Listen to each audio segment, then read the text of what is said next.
ಭಾರತೀಯ ಜನತಾ ಪಾರ್ಟಿಯ ನಾಯಕರು, ದಕ್ಷಿಣ ಭಾರತದ ದಲಿತ ನಾಯಕರು, ನಮ್ಮೆಲ್ಲರ ಪ್ರೇರಣಾ ಶಕ್ತಿ, ಕರ್ನಾಟಕ ರಾಜ್ಯದ ವಿಧಾನ ಪರಿಷತ್ತಿನ ವಿರೋಧ ಪಕ್ಷದ ನಾಯಕರಾದಂಥ ಛಲವಾದಿ ನಾರಾಯಣಸ್ವಾಮಿರವರ ಹುಟ್ಟುಹಬ್ಬದ ಅಂಗವಾಗಿ ಇಂದು ಮೈಸೂರು ನಗರ ಬಿಜೆಪಿ ಎಸ್ಸಿ ಮೋರ್ಚಾ ವತಿಯಿಂದ ಹಲವಾರು ಕಾರ್ಯಕ್ರಮಗಳನ್ನ ಹಮ್ಮಿಕೊಂಡಿದ್ದೇವೆ. ಮೊದಲನೇದಾಗಿ ಕೋಟೆ ಆಂಜನೇಯ ಸ್ವಾಮಿ ದೇವಸ್ಥಾನದ ಎದುರು ಸಿಹಿ ಹಂಚುವ ಮೂಲಕ ಒಂದಷ್ಟು ಸಾರ್ವಜನಿಕರಿಗೆ ಹಾಗೂ ಭಕ್ತಾದಿಗಳಿಗೆ ತಿಂಡಿ ವಿತರಣಾ ಕಾರ್ಯಕ್ರಮವನ್ನು ಮಾಡ್ತಾ ಇದ್ದೇವೆ.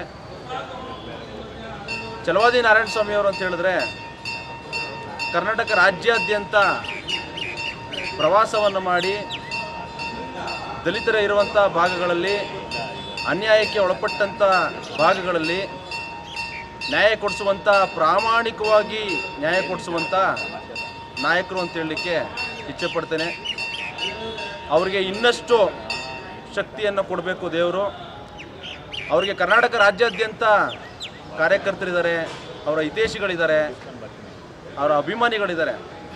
ಆದರೆ ನಾನು ಹೇಳ್ತೇನೆ, ಮೈಸೂರು ಭಾಗದಲ್ಲಿ ಅದಕ್ಕಿಂತ ಹೆಚ್ಚು ಪಟ್ಟು ನಾವುಗಳವ್ರನ್ನ ಇಷ್ಟಪಡ್ತೇವೆ, ಅವ್ರನ್ನ ಫಾಲೋ ಮಾಡ್ತೇವೆ, ಅವ್ರನ್ನ ಹಿಂಬಾಲಿಸ್ತೇವೆ. ಹಾಗಾಗಿ ಅವ್ರಿಗೆ ಇನ್ನಷ್ಟು ದೊಡ್ಡ ಸ್ಥಾನಮಾನಗಳು, ರಾಜಕೀಯವಾಗಿರಲಿ ಸಾಮಾಜಿಕವಾಗಿರಲಿ ದೊಡ್ಡ ಸ್ಥಾನಮಾನಗಳು ಅವ್ರಿಗೆ ಸಿಗಬೇಕು ಅಂತ ಹೇಳಿ ಮೈಸೂರು ನಗರ ಎಸ್ಸಿ ಮೋರ್ಚಾ ತಂಡ ನಾವೇನಿದ್ದೀವಿ, ಉಪಾಧ್ಯಕ್ಷಗಳಾಗಿರ್ಬೋದು, ಕಾರ್ಯದರ್ಶಿಗಳಾಗಿರ್ಬೋದು, ಮಹಿಳಾ ಮೋರ್ಚಾದವರಾಗಿರ್ಬೋದು, ಪ್ರತಿಯೊಬ್ಬರೂ ಸಹ ನಾವು ದೇವರಲ್ಲಿ ಪ್ರಾರ್ಥನೆಯನ್ನು ಮಾಡ್ತೇನೆ. ಮಾನ್ಯ ಛಲವಾದಿ ನಾರಾಯಣಸ್ವಾಮಿಯವರು ವಿಧಾನ ಪರಿಷತ್ನ ವಿರೋಧ ಪಕ್ಷದ ನಾಯಕರು, ಅವರ ಒಂದು ಜನ್ಮದಿನದ ವಿಶೇಷ ನಮ್ಮ ಮೈಸೂರು ಜಿಲ್ಲಾಧ್ಯಕ್ಷರಾದ ಶ್ರೀ ಕಾರ್ತಿಕ್ ಅವರು ಒಂದು ವಿಶೇಷವಾಗಿ ಅವರ ಜನ್ಮದಿನನ ಆಚರಣೆ ಮಾಡಬೇಕು ಅನ್ನೋ ಕಾರಣಕ್ಕಾಗಿ ಪ್ರಸಿದ್ಧಿಯಾದ ಕೋಟೆ ಆಂಜನೇಯ ಸ್ವಾಮಿ ದೇವಸ್ಥಾನದಲ್ಲಿ ಪೂಜೆ ಮಾಡೋದ್ರ ಮೂಲಕ ಎಲ್ಲರಿಗೂ ಸಿಹಿ ಹಂಚಿ ಇಡೀ ರಾಜ್ಯದ ಎಲ್ಲ ದಲಿತ ಬಂಧುಗಳಿಗೂ, ಸರ್ವ ಸಮುದಾಯ ಬಂಧುಗಳಿಗೂ ಒಳ್ಳೆಯದಾಗಲಿ ಅಂತಂತ ನಾವು ಪೂಜೆಯನ್ನು ಮಾಡಿಸ್ತೇವೆ.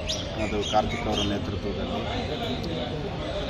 ಕೋಲಾರ ಭಾಗದಲ್ಲಿ ಹುಟ್ಟಿದಂಥ ಛಲವಾದಿ ನಾರಾಯಣಸ್ವಾಮಿಯವರು ಅವರ ಬೆಳವಣಿಗೆ ಹಂತದಲ್ಲಿ ಬಹಳಷ್ಟು ಶೋಷಣೆ, ದೌರ್ಜನ್ಯಗಳನ್ನು ಅನುಭವಿಸಿಯೂ ಕೂಡ ಸಮುದಾಯದ ಏಳಿಗೆಗೆ ನಾನು ದುಡಿಬೇಕು, ಸೇವೆ ಮಾಡಬೇಕು ಅನ್ನೋ ಕಾರಣಕ್ಕಾಗಿ ಅವರು ರಾಜಕೀಯ ಕ್ಷೇತ್ರವನ್ನು ಆಯ್ಕೆ ಮಾಡಿಕೊಂಡು ವಿದ್ಯಾರ್ಥಿ ದಶೆಯಿಂದಲೇ ಹೋರಾಟ ಮಾಡ್ಕೊಂಡು ಬಂದಂಥವ್ರು.